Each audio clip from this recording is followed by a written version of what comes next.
I see. Of course, dear. Love you too, dear. Hangs up. St. Peter, my...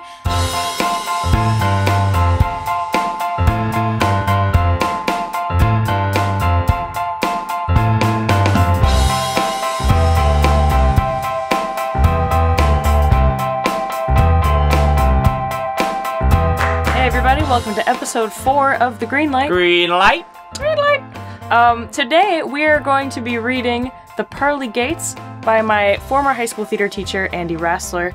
If you are new here, pretty much what we do is read unproduced plays and screenplays by writers in our lives, and hopefully eventually people we don't know who just send us submissions that we would love to read. Hey, Lauren, where can people send their submissions? They can send their submissions right to tglsubmit at gmail.com. All the PDFs and attachments you want, we will read them all. Yes, and we would love to read your scripts. Yeah. Hey, guess what, everyone? That wasn't even planned. Just a nice little improv banter from your two hosts here. Also, if you would like to hear your music in some of the transitions, maybe you've picked up the guitar during quarantine, you're writing some tunes that you're really excited about, we would love to listen to all of them. So you can also send MP3s of those to tglsubmit at gmail.com. Yes, if you were writing tunes.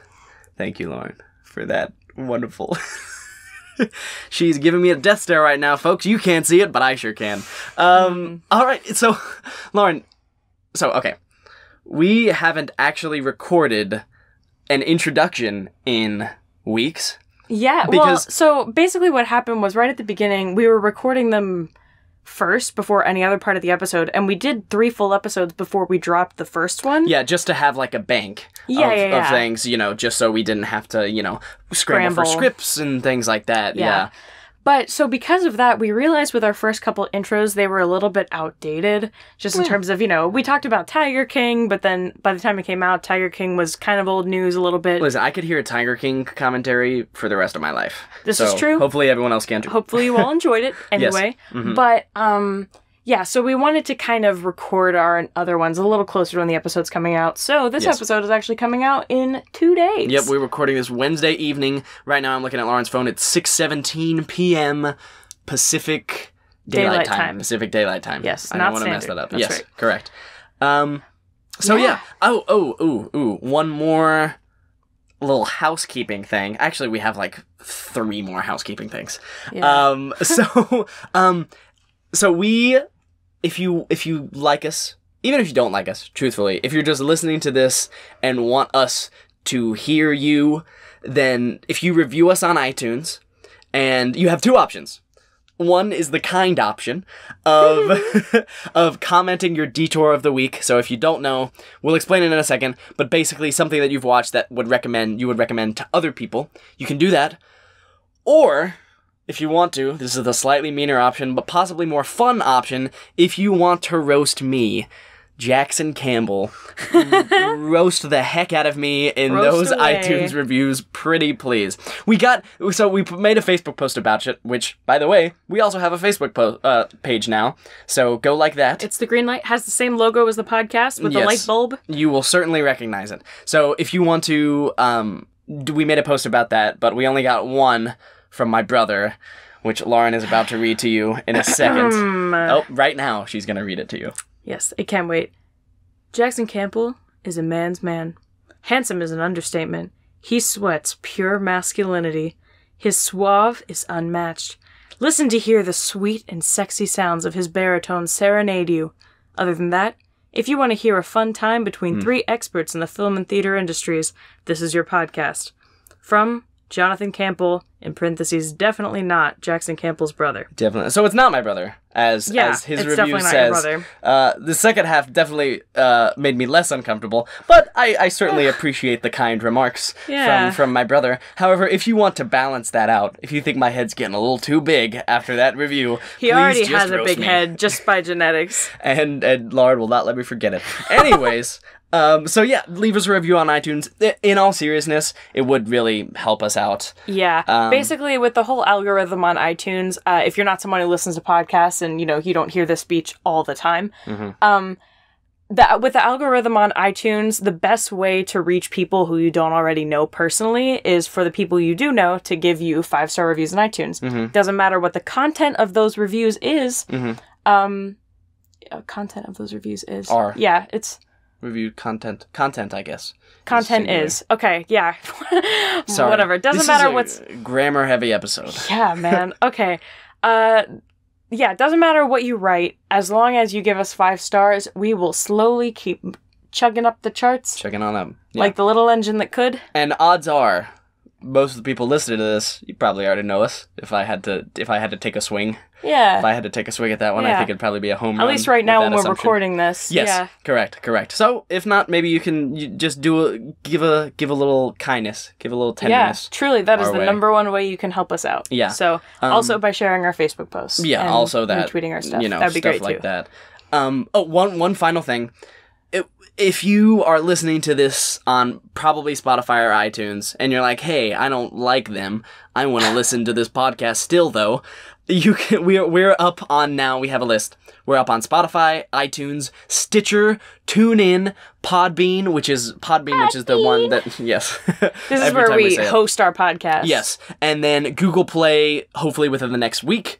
By the time this drops, hopefully it'll be up on Google Play. Actually. Yeah. We have submitted it for approval. Yeah. So if you want to listen to us on one of those, we're on it. Or if you know someone who listens to podcasts on one of those platforms, maybe, then you can suggest it to them because we're on it. We're on it on there too. Yes, we are. I'm exhausted. All right. No, we're not doing detours this week. No, I'm kidding. We are. We're doing detours. Okay. So this is. Yeah, Lauren's disappointment in me this episode is just skyrocketing. So this is time for our Detours of the Week. This is a segment where we bring to you something we have consumed, whether it be watched a TV show, a movie, read a book or a play or something that we would recommend to you. So, who should go first? Who do you think should go first? Actually, I'll go first because mine's kind of dumb. So you go first. It's wonderful whichever one you choose, but that's something that we both watched. So true. I'll start with one that was more just me. So the other day, actually, so update on our living situation. We have eight people total, 6 additional roommates in addition to the 2 of us. Yes. In this house right now. In our 4-bedroom house. Yeah, we had a few friends recently move out here, but it's very hard to find housing, and we're trying to find a bigger place, but that's also hard. So we're kind of crammed, but it's very fun, and it's very fun because we can do things like what I'm about to tell you, which is the other day we did a house reading of the play People, Places, and Things by Duncan Macmillan. And it was I guess it was actually really only like 4 or 5 of us intermittently throughout. I had to work, sadly. Yeah, unfortunately, Lauren did have to work. Grammar.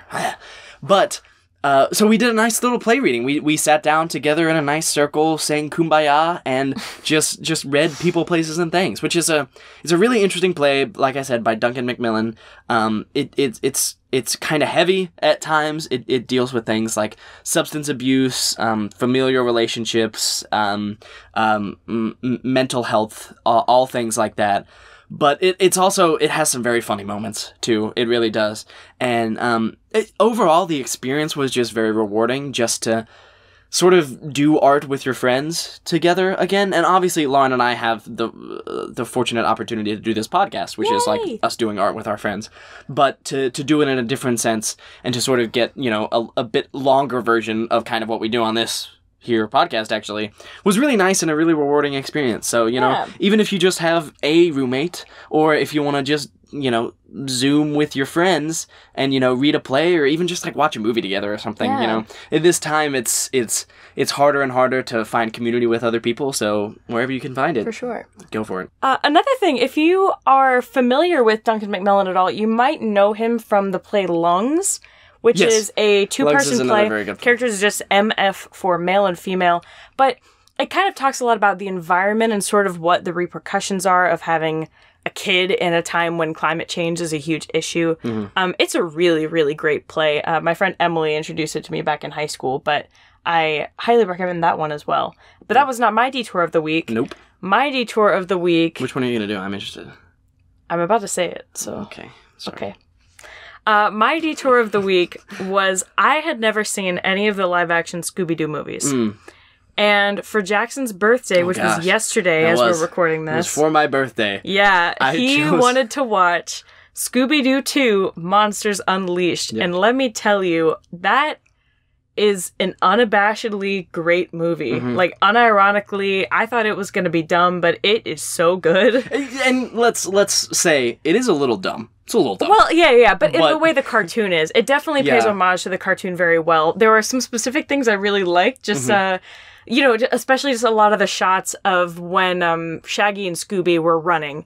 And, you know, they kind of, like, paddle their legs a whole bunch of times before they actually move. And they very have cartoon-like. Yeah, and they have the sound effects that they have in the cartoons that go along with it. Or at one point, they walked through a dark patch and they came out carrying one of the monsters, you know? Yeah. So it was very similar to how the cartoon was. And honestly, the guy who played Shaggy... Matthew Lillard. Yes. Very good. He's like down to the voice, everything. He's a very good just actor in general, and you know, to see him in that role, you kind of lose it because it's like Zoink Scoob, you know, all the time. Yeah, well, it's like it's over the top, but it's like it's clowning in a very good way. You know, you can see that it definitely takes a lot of talent and commitment just to play that role as well as he did. Yeah, and he's been the voice of Shaggy on the cartoons for a while. Yeah, unfortunately, he was not on the new Scoob movie, which we will be watching soon as well. Yeah, that might be my detour next time. Yeah, just if you have Scooby-Doo 2 weeks in a row of Scooby-Doo themed movies, I'll just fall in love with you all over again, Lauren. Aww. We might cut that actually. But anyways, no, yeah, he's a very good actor. A few things I have, comments I have about the movie, if you don't mind me stepping on your detour a bit, Lauren. How dare? Okay. Only because it's your birthday. True. Well, yesterday, but it's birthday week. But, so, Matthew Lillard, great. Fred, useless. Fred's absolutely useless. His haircut is awful. Yeah. Well, at the time, his haircut was bomb. Like, that was a great haircut. But at one point, you know, so they kind of go back into their little clubhouse that they had when they were 16, right? Before they got the swanky headquarters with the sunken room. And... Are you making fun of me for using the word swanky? No, I was just laughing about the sunken room because that's and that's a fun detail that you added. I mean, first you made fun of tunes, now you're making fun of swanky. I would never make fun of you. It's all out of love. But anyway, you know, they go back and they show a kind of like couple old pictures of them, or there's a part where they're very poorly catching a frisbee, and I thought that was going to come back more when they were tossing around the control thing that looked like a frisbee. Oh, sure. But it didn't.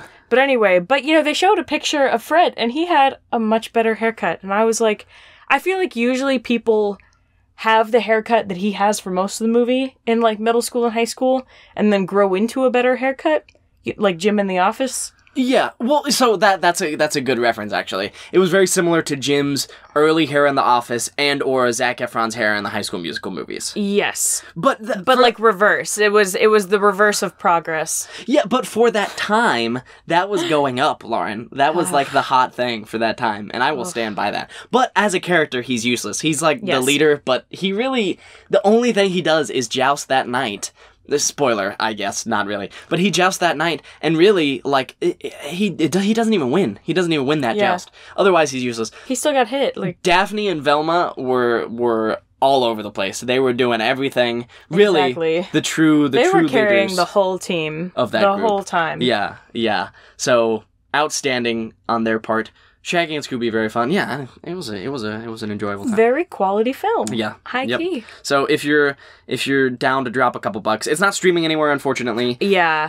But you can buy it for a couple bucks on Amazon or YouTube, yes. Or I guess maybe iTunes or something too. I don't know. Maybe you can rent it in high definition on one of those platforms.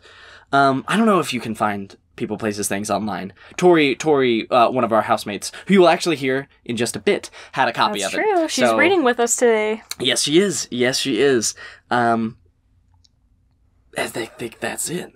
I think that's all we got. Okay. All right. Well, as I said, we are going to be reading The Pearly Gates by Andy Rassler, and we will get to that right now. Coming up next.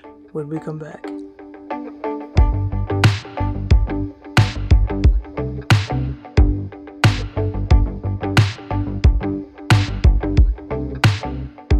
Hey everybody, welcome back to the Green Light Podcast. Green light.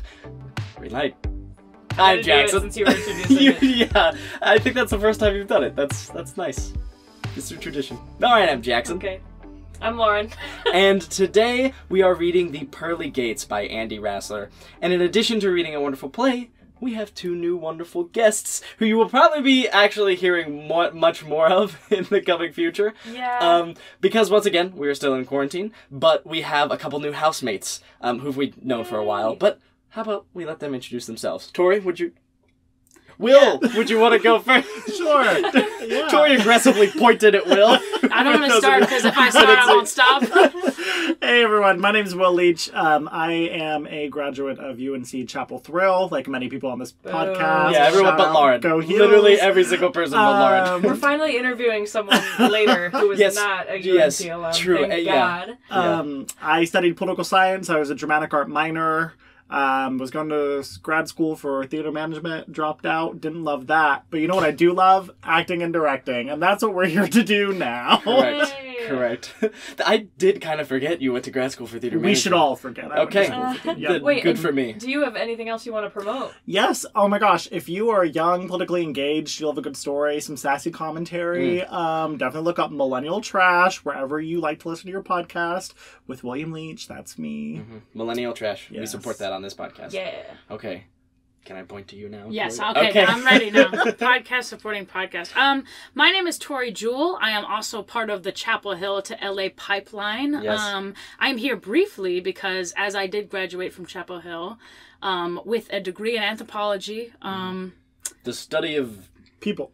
Yeah. Right. Okay. That's what I thought. I was like, wait a minute. I thought you were going to make a joke. Yeah. Nope. Just couldn't remember. Well, my parents make plenty of jokes about my degree, so... Well, you know what we major in. We get it. Right. Well, and just hadn't had enough at Chapel Hill and decided to do grad school there. So I am here briefly for the summer, and then we'll be back pursuing performing arts. So I am very excited to be here working on a play today, doing what I love to do. Yeah. Yes. So thanks for having me. Of course, Thank Tori. you for being here. Yes. I was gonna make a joke about having We had a lot of almost jokes in this segment. Yeah. I can't help but feel like fine. it's me. I'm ruining It certainly is. the atmosphere. Nah, we're yeah. just It certainly awkward. is. Alrighty. Well, on that note, let's get started. We'll first begin with some character descriptions. Let's begin. I'll be reading Shirley. Shirley is any age, but must be the eternal ray of sunshine that, for instance, Shirley Temple may have been, a perpetual smile on her face and love in her heart. I'll be reading Kelly. Kelly can be male or female, written to be somewhere between 25 and 50, which I am not, but any age would potentially work. Kelly is bewildered, confused, wary, angry, but smart. And I'll be reading from Morgan. Morgan can be male or female, should be younger than Kelly, but age unspecific. Morgan is later to the gate and therefore confused. And I will be reading stage directions. So without further ado, let's get into it. Time, the present. Setting, the Shirley Gates thrift shop. A thrift shop at the entrance of heaven. Probably all that is needed is a counter of some kind, and maybe some shelves. It can all be very suggested. If a big budget is available, it would be nice to have angel wings, halos, and the like on display on the walls, and a sort of cloudy appearance at the ceiling. Certainly not necessary, though. At Rise. In the blackness before the lights come on, we hear the most known and recognizable portion of Handel's Hallelujah Chorus. Director lets that play for 20 to 30 seconds, then the lights come on. Shirley is behind the counter, but we don't see her as she is bent down doing inventory or cleaning or the like. Kelly enters, looking around, bewildered, clearly disoriented. Hello? Hello? I'll be right with you. What's that? Shirley pops up from behind the counter, almost like a jack-in-the-box. Welcome to the Shirley Gates Heavenly Thrift Shop. What can I do for you today, dear? What? What is this? I'm Shirley, as in Temple. On the good ship, lollipop, it's a sweet trip and bun. You're Shirley Temple?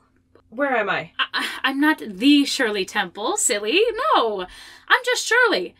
You are lucky enough to be at, wait for it, the Shirley Gates. The Hallelujah Chorus plays. I'm dead?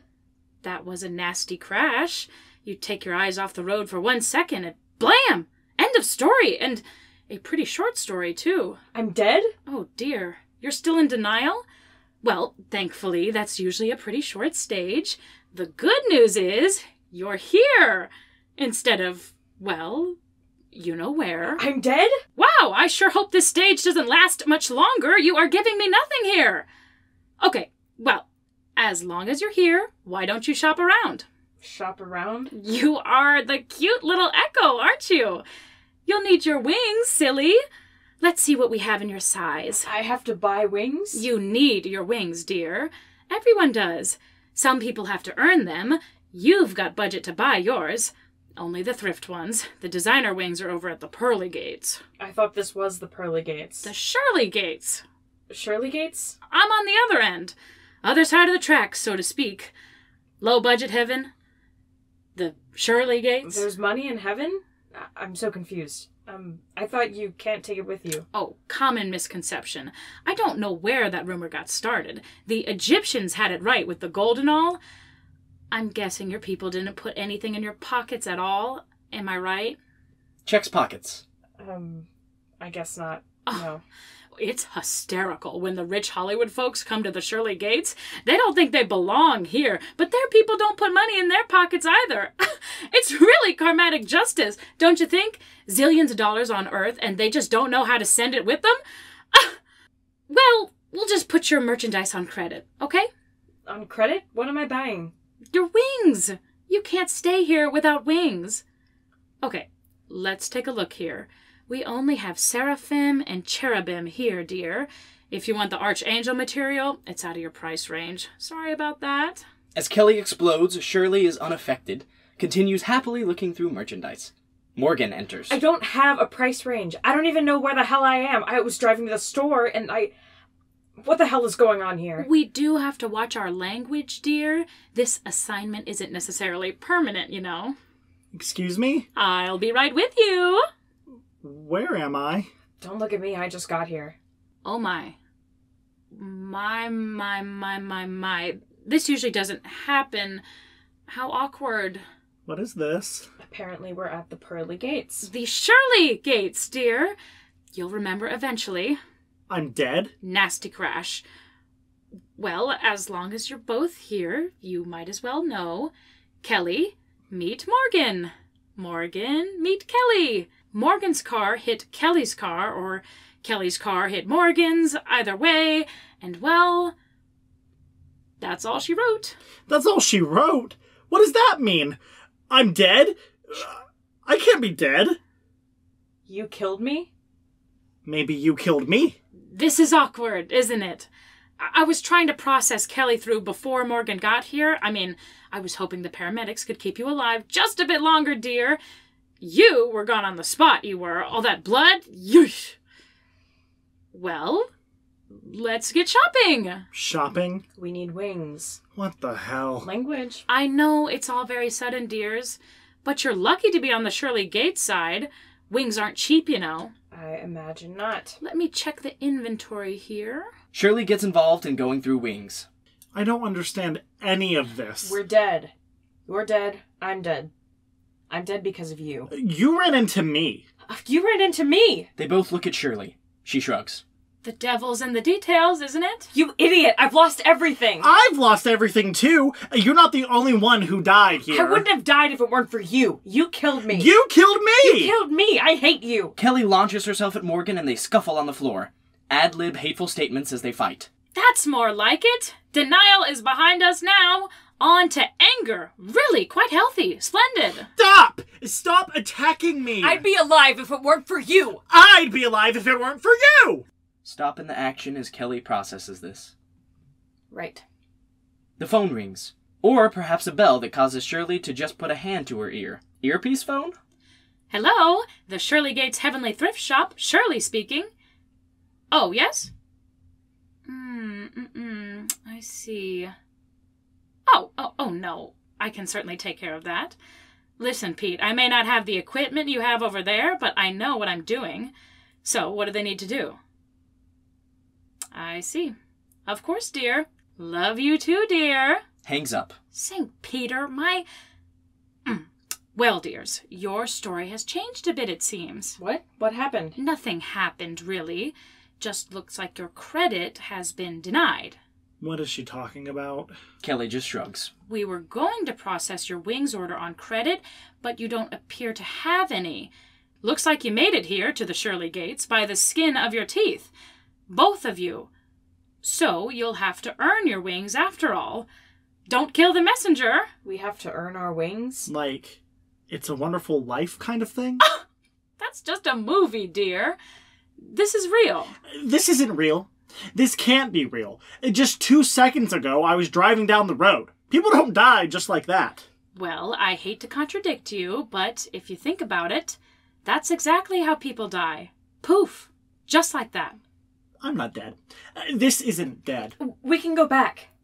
I saw our town. Emily went back to see her family on her 9th birthday. We can go back. Oh, sorry, dear. That's just a play. You two seem a tad confused about what's fact and what's fiction. This can't be fact. I'll do anything to get another chance. Please. That is an impressively fast progression to bargaining. Kudos to you, dear. You have some catching up to do. You got here first, but Morgan has beaten you to the next phase. Morgan is the reason I'm here. It's not my place to say, but just between us, your time was limited anyhow. What? Oh, it doesn't matter anymore, does it? She hit you head on, you hit her head on, he shot him, he strangled her. It's all the same in the end. I was dying? Shirley nods. Oh my god, I was dying. Kelly goes to sit down. I don't understand. Kelly, you leapfrog from anger to depression. I wonder if that's healthy. We're stuck here forever. Okay. Well, what do we have to do? Oh, now I understand. You're trading phases. Bargaining, depression, acceptance. Well, that's just brilliant. Looks up to God. I like that. Hey, stop moping. Get up. We're here. We might as well earn our wings and get on with it. Leave me alone. You can't just sit here forever. Can't I? Oh, dear, I'm afraid not. There's no long-term loitering in the Shirley Gates Heavenly Thrift Shop. Everyone has to move on, dear. How do we do it? How do we earn our wings? Well, it's really very simple, dears. Much simpler than going back and helping someone on Earth. Those people very seldom listen. Tragic, really. No. All you have to do is forgive each other. Forgive each other? We don't even know each other. Well, of course, I realize that, dear, but it's very transparent that you blame each other for your deaths.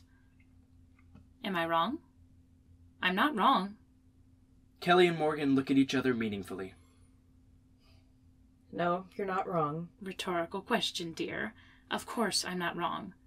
So, let's get on with this. The faster you forgive each other, the faster we can shop for wings, the faster we can get to the business of paradising. Paradising? Is that a verb? It is up here, dear. It is up here. Morgan crosses to Kelly. They face each other just looking for a period of time. Shirley becomes a sort of announcer as she observes the festivities. And the two marginally sinful souls look deeply into each other's eyes, looking for the culpability or vulnerability in the other. Is there remorse there? Is there pain? Defiance? Challenge? Seeing nothing damning in the other's eyes to hold on to, each sinner slowly realizes the only path to true paradise is in forgiveness, understanding, and love. And, seeing the same wave of understanding flow through the other's eyes, the détente begins and animosity fades. What mere minutes ago was an animalistic floor brawl of angry, desperate souls is now the beginning of an eternal symphony of beauty and joy. Pure joy. And it is finished. Morgan and Kelly hug, and Shirley joins them, wrapping her arms around them.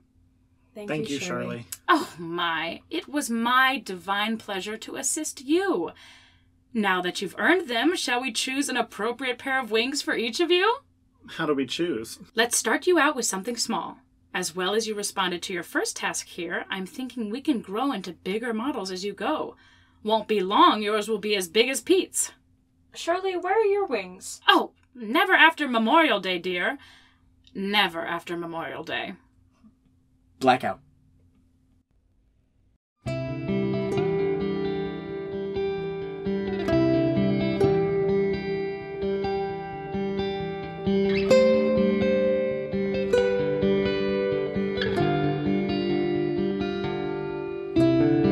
All right, we're here with one of my favorite people in the world, my former high school theater teacher, Andy Rassler. So tell us a little bit about yourself. So I originally grew up in Minnesota and then moved down to North Carolina when my husband got a job down here. And I found my dream job teaching theater in Concord, North Carolina. And now I'm practicing theater at the school and at theaters around there and doing some playwriting and just kind of exploring it all. I have 2 kids and a basset hound and a husband. So 3 kids. Yeah. Tell really them what your 4. basset hound's name is. My basset hound's name is Shakespeare. Yeah. Shakespeare. That's great. That is Yes, fantastic. appropriately named. Yes, absolutely. So you said, I find that so interesting. You said dream job as a high school theater teacher. When did you know that that was the dream? I knew that I wanted to be a teacher when I was in high school. I already knew, but I didn't know what I wanted to teach. I actually thought that I was going to be a math teacher. Really? But shortly into my college career, I figured out that wasn't what I wanted to be. Sure. So that scans. It was probably about halfway through college when all of the pieces started falling into place. And I'm a double major in English and theater. So when I started teaching, I was teaching English and theater. And I just got a lot more joy out of teaching the theater classes. And so that's where the dream became really clear to me. That sounds so stressful to try to manage 2 subjects at once. In college, it was. Definitely. Yeah, I was doing a lot of stuff in college. And thankfully, at the very end, a couple of the English and theater classes melted together. I took a Shakespeare class in the English department for the English department, and they allowed me to use those credits also for the theater. So that was, I think, happened with 2 different classes. So it made it a tiny bit easier. Yeah. Gotcha. Yeah. Okay, I'm going to stop us just for one quick second. There's a little bit of buzzing noise on our end. I'm just going to move some of the wires and hope that fixes it. So give us 1 second and then we'll jump right back into it.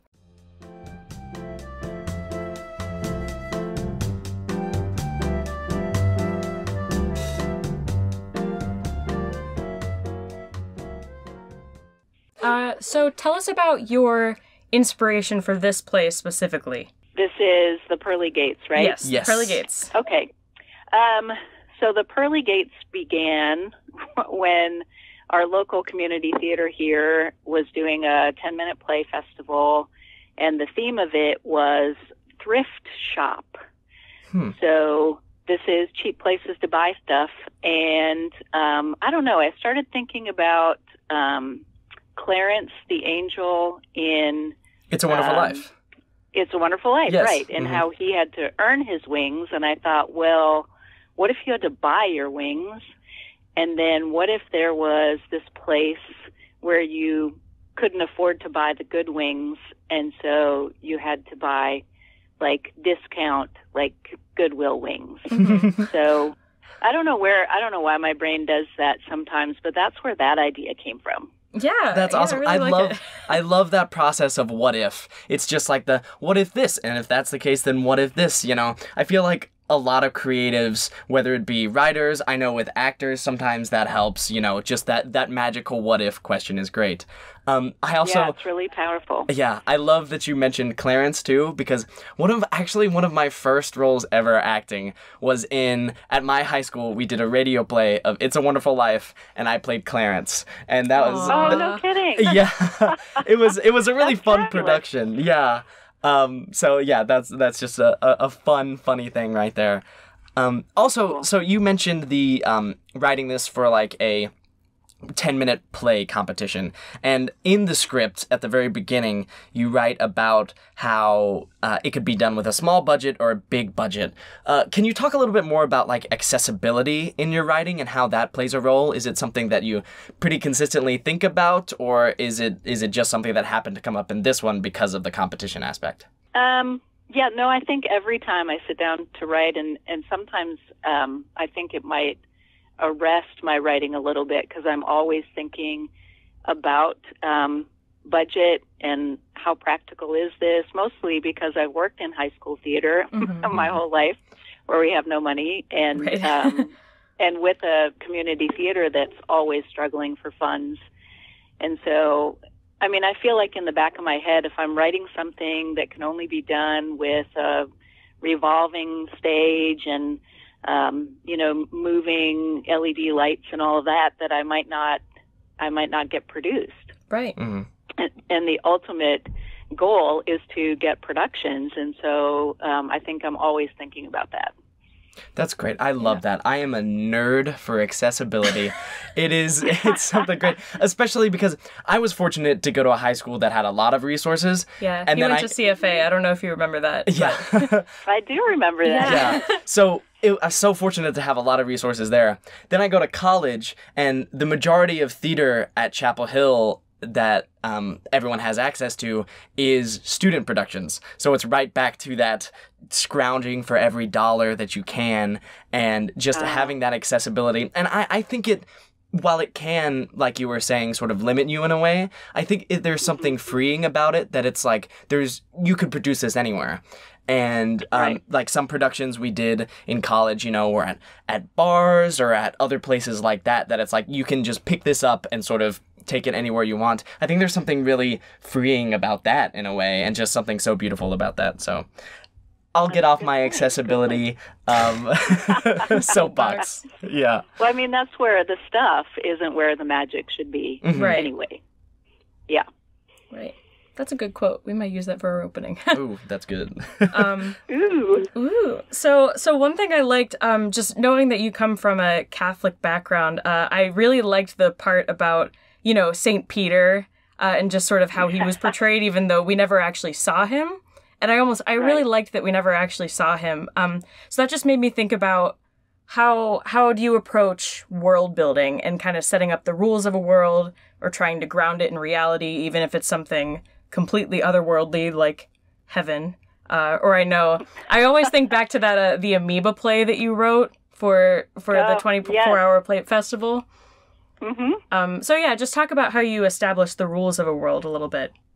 So that's a really good question and an interesting one. And I don't know if my process is any different than any other writers, but I think that there are a lot of writers that do a lot of pre-planning before they sit down and make their worlds.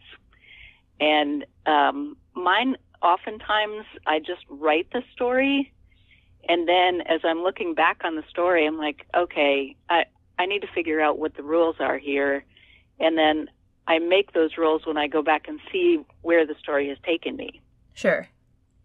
So it's kind of backwards, because there are a lot of people who teach writing that say, okay, you have to have your outline together, you have to have your characters figured out, you have to have all of this decided. Mm-hmm. And I do have usually like a vague idea of where I'm going.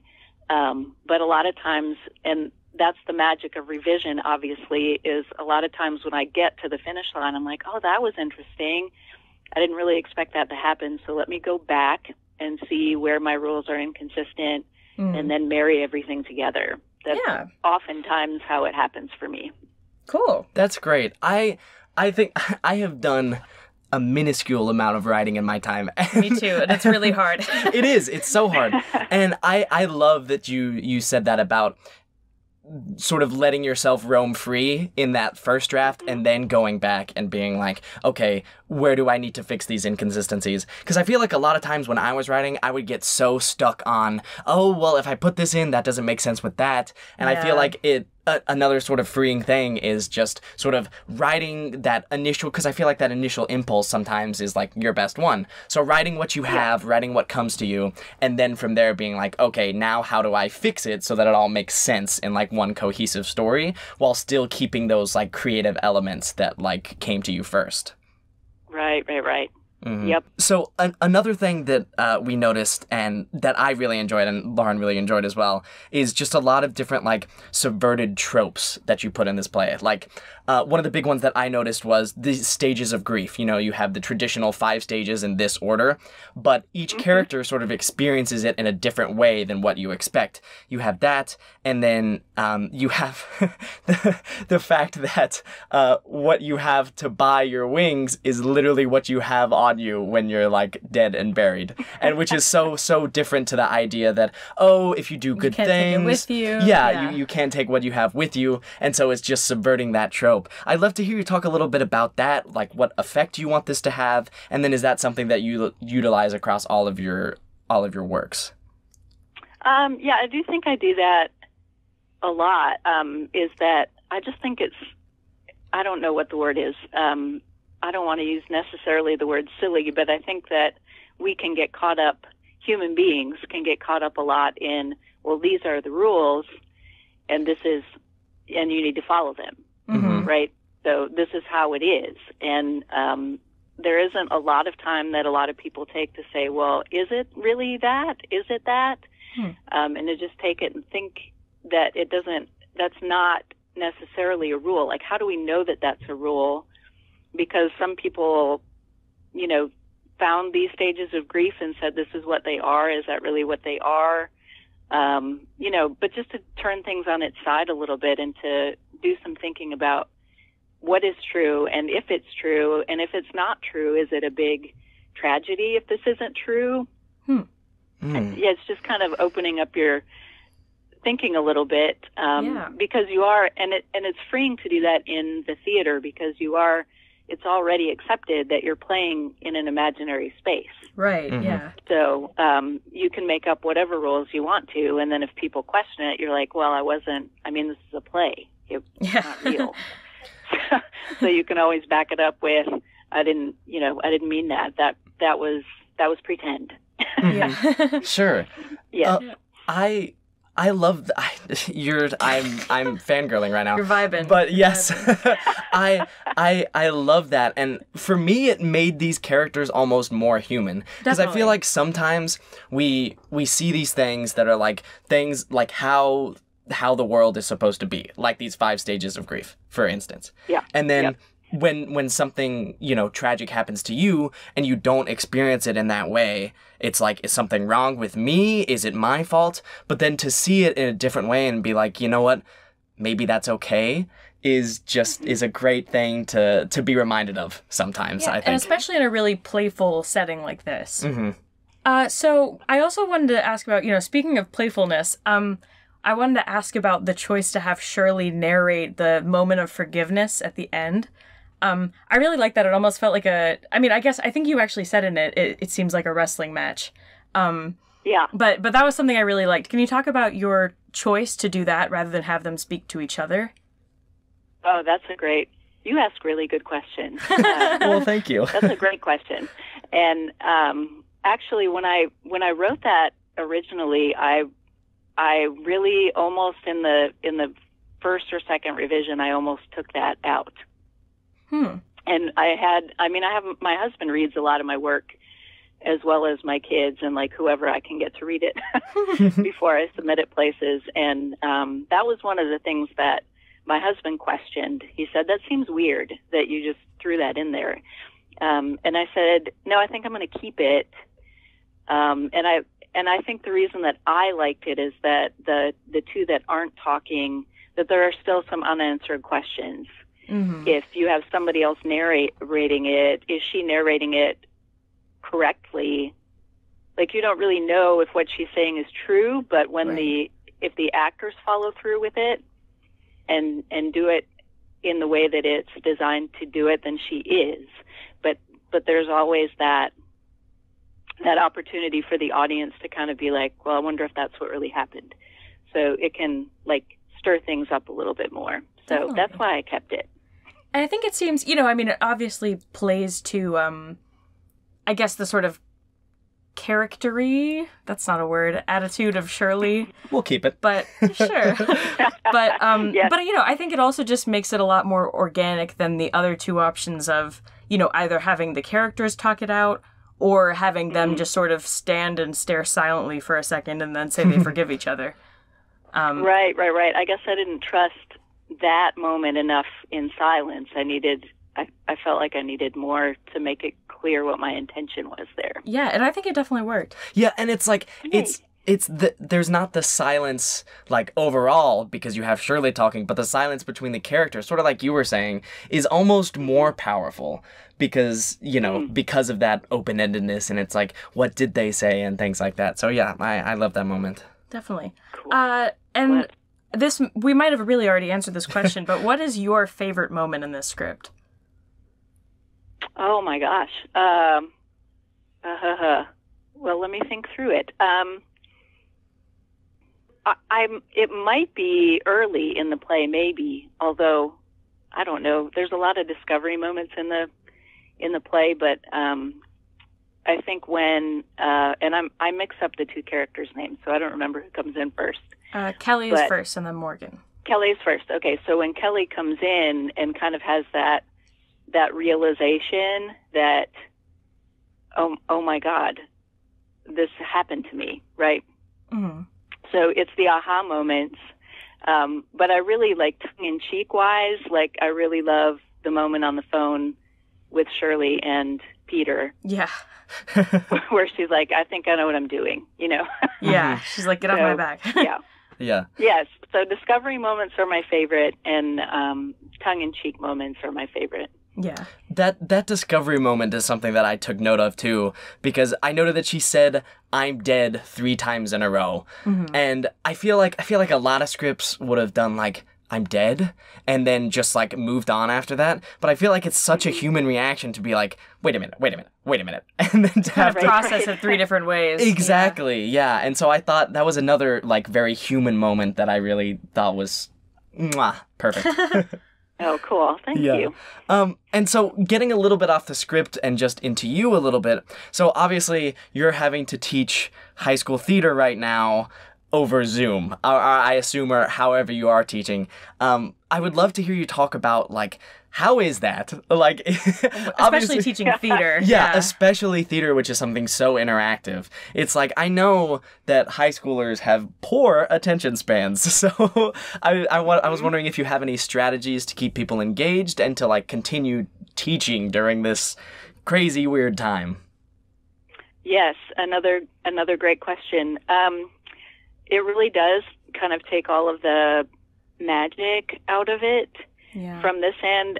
Not only can we, like, our county had decided when it all started that we couldn't do Zoom because of, I guess, security.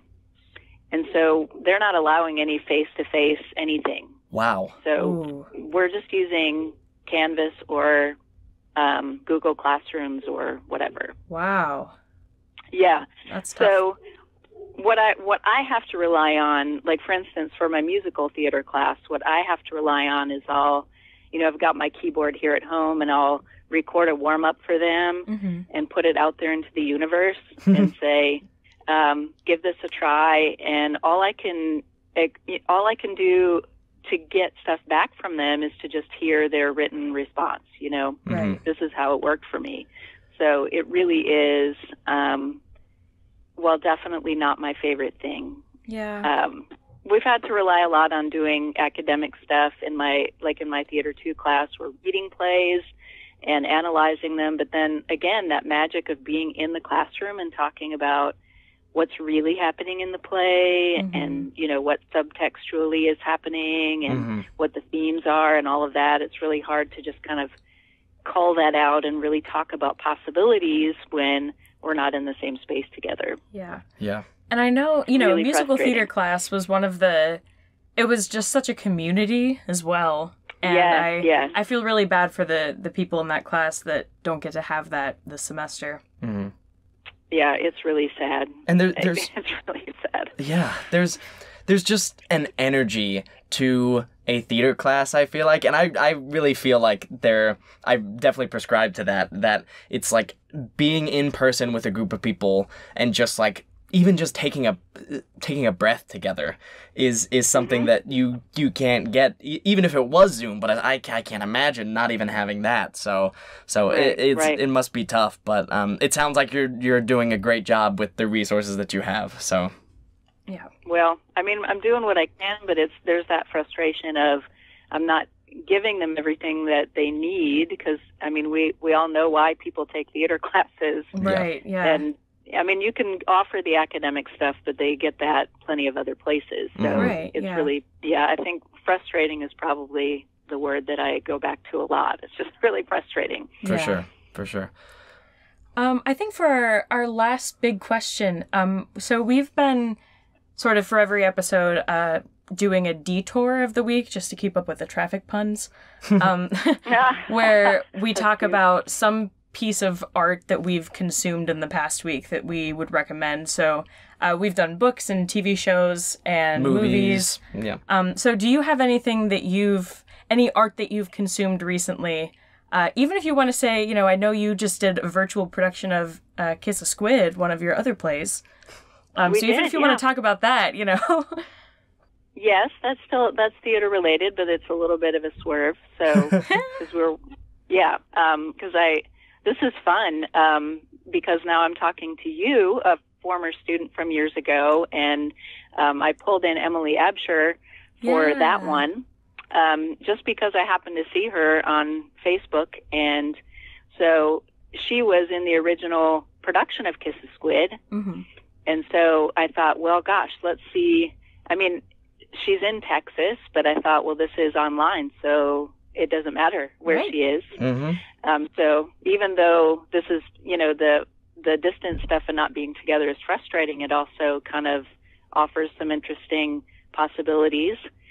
And so she jumped in, and my kid jumped in, and then one of our local people jumped in and even though that's not the venue where it would be the most magical, it was really very satisfying to pull these forces back in together and to reimagine a story that I really get a kick out of every time I see it. So definitely, that was really fun.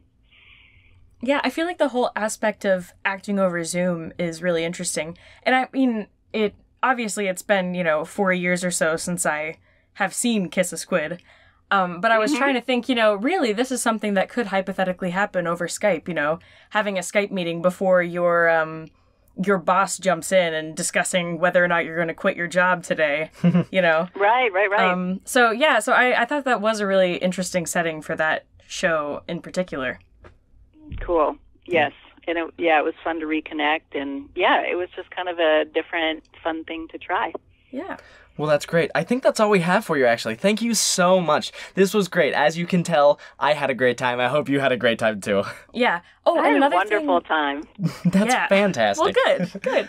Another thing that we've been doing, too, is we can obviously, cut if you did want to say no, but we've been putting an email address for our playwrights in the description, just in case, anyone heard your play and wanted to contact you about producing it or anything like that. Oh my gosh, yes, absolutely. Okay, cool. Great. Then we'll keep it. Okay. Then we will keep it.